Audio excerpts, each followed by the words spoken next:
പ്രിയപ്പെട്ടവരെ, ഈ നിയമസഭാ തെരഞ്ഞെടുപ്പിൽ അവിചാരിതമായിട്ടാണ് തൃക്കരിപ്പൂരിൽ നിന്ന് ജനവിധി തേടാൻ ഐക്യജനാധിപത്യ മുന്നണി എന്നെ നിയുക്തനാക്കിയത്. ഞാൻ ഇങ്ങോട്ട് പ്രഖ്യാപിച്ച ദിവസം തന്നെ നേരിട്ട് ഇങ്ങോട്ട് വരികയാണ് ചെയ്തത്. പക്ഷേ കഴിഞ്ഞ 1.5 വർഷമായിട്ട് ഞാൻ പോകണമെന്ന് ആഗ്രഹിച്ച്, ഞാൻ കാരണമല്ല, ഞാൻ കാണണമെന്ന് ആഗ്രഹിച്ച ഇയാൾ ഉന്നതനായിട്ടൊരാളായിപ്പോയി. അദ്ദേഹത്തിന്റെ ഒരു അപ്പോയിന്റ്മെന്റ് കിട്ടാനുള്ള പ്രയാസം കൊണ്ടും അദ്ദേഹത്തിന് കുറച്ച് ഇടയ്ക്ക് അദ്ദേഹം ആളുകളെ ശാരീരിക പ്രശ്നങ്ങൾ കൊണ്ട് കാണാത്തതുകൊണ്ടും ചില അപ്പോയിന്റ്മെന്റുകൾ മാറിപ്പോയതുകൊണ്ടും കാണാൻ പറ്റിയിരുന്നില്ല. പക്ഷെ എന്റെ ഭാഗ്യം കൊണ്ട് എനിക്ക് സീറ്റ് കിട്ടിയ ദിവസം തന്നെ അദ്ദേഹത്തിന്റെ അപ്പോയിന്റ്മെന്റ് കിട്ടി. ഞാൻ മർക്കസിൽ പോയി ബഹുമാന്യനായിട്ടുള്ള ശൈഖുന കാന്തപുരം ഉസ്താദ് അവരെ കണ്ടു. അദ്ദേഹത്തിന്റെ അനുഗ്രഹം വാങ്ങിയിട്ടാണ് ഞാൻ ഇങ്ങോട്ട് ഈ തൃക്കരിപ്പൂരിലേക്ക് വന്നത്. വരുന്ന സമയത്ത് എനിക്കൊരു ആശങ്കയുണ്ടായിരുന്നു. എന്നെ ഇത്രയും ദൂരെയുള്ള പാലക്കാട് ജില്ലയിൽ നിന്നുള്ള എന്നെ, ഇങ്ങനെ ഒരു ബാക്ക്ഗ്രൗണ്ടുള്ള എന്നെ ഇങ്ങനെ ഇവിടുത്തെ ജനങ്ങൾ സ്വീകരിക്കുന്നു. പക്ഷേ തൃക്കരിപ്പൂരിലെ പ്ലാറ്റ്ഫോമിലേക്ക് ഞാൻ വന്നിറങ്ങിയപ്പോൾ ഞാൻ പുറത്ത് കണ്ടത് മുഴുവൻ ജനവിഭാഗങ്ങളും, നാനാജാതി മത വിഭാഗങ്ങൾപ്പെട്ട മുഴുവൻ ആളുകളും, രാഷ്ട്രീയത്തിന് അതീതമായിട്ട് ആയിരക്കണക്കിന് മനുഷ്യർ വന്ന് നെഞ്ചോട് ചേർക്കുന്നതാണ്. അതോടുകൂടി എനിക്ക് ആത്മവിശ്വാസമായി. തീർച്ചയായിട്ടും ജനങ്ങൾ ഇവിടെ ഒരു പിന്തുണ തരാൻ തയ്യാറാണ്, അവരെന്നെ ഇഷ്ടപ്പെടുന്നു എന്നെനിക്ക് മനസ്സിലായി. എന്റെ മനപ്രയാസമെല്ലാം മാറി വലിയ രീതിയിൽ ഒരു പ്രചരണവുമായി മുന്നോട്ട് പോകാനും എല്ലാവരുടെയും സ്നേഹം ഏറ്റുവാങ്ങാനുമുള്ള ഭാഗ്യം കിട്ടിയിട്ടുണ്ട്. അതിന് തീർച്ചയായിട്ടും ഉസ്താദിന്റെ അനുഗ്രഹം വലിയ പങ്ക് ഇതിൽ വഹിച്ചിട്ടുണ്ട് എന്നുള്ള കാര്യത്തിൽ സംശയമില്ല. എന്തായാലും ഇന്ന് ഇവിടെ നടക്കുന്ന ഈ ഭവ്യമായ ദൈവികമായ ചടങ്ങിന് എന്റെ എല്ലാ ആശംസകളും നേരുകയാണ്.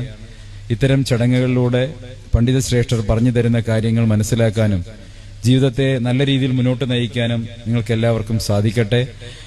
ഞാൻ വർഷങ്ങൾക്ക് മുൻപ് തന്നെ, എനിക്ക് തോന്നുന്നു, ഉസ്താദിന്റെ കേരള യാത്ര നടക്കുമ്പോഴും ആ വേദിയിൽ ഒരു സ്ഥലത്ത് പ്രസംഗിക്കാൻ അന്നത്തെ കാലത്തും അവസരം കിട്ടിയിട്ടുള്ള ആളാണ് ഞാൻ.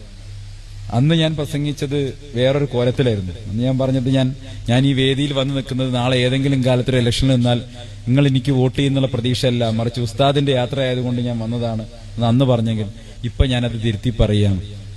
ഇന്ന് ഞാൻ തീർച്ചയായിട്ടും ഉസ്താദിന്റെ അനുഗ്രഹം കിട്ടുന്നതോടൊപ്പം നിങ്ങളുടെ എല്ലാവരുടെയും പിന്തുണയും എനിക്കുണ്ടാകണമെന്ന് അഭ്യർത്ഥിക്കുകയൂടി ചെയ്യുകയാണ്. വളരെ നിർണായകവും നിയാമകവുമായിട്ടുള്ള ഒരു തെരഞ്ഞെടുപ്പ് പോരാട്ടത്തിലാണ് ഏർപ്പെട്ടിട്ടുള്ളത്.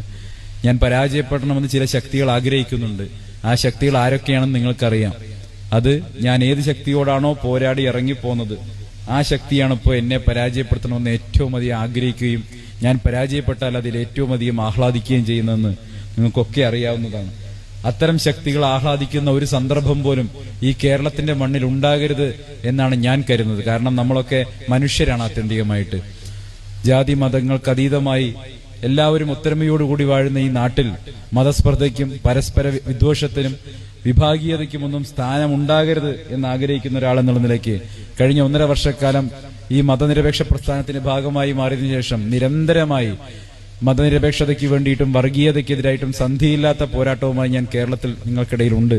ആ വിശ്വാസത്തോടുകൂടി ഞാൻ നിങ്ങളെ സമീപിക്കുകയാണ്. നിങ്ങളെല്ലാവരുടെയും പ്രാർത്ഥന, ബഹുമാന്യരായിട്ടുള്ള പണ്ഡിത ശ്രേഷ്ഠന്മാരുടെ പ്രാർത്ഥനയേക്കാൾ വലിയ ശക്തി മറ്റെന്തെങ്കിലും കാര്യത്തിനുണ്ട് എന്ന് ഞാൻ വിശ്വസിക്കുന്നില്ല. അതുകൊണ്ട് ഞാൻ ആവശ്യപ്പെടുന്നത് പ്രാർത്ഥനയും അനുഗ്രഹവുമാണ്.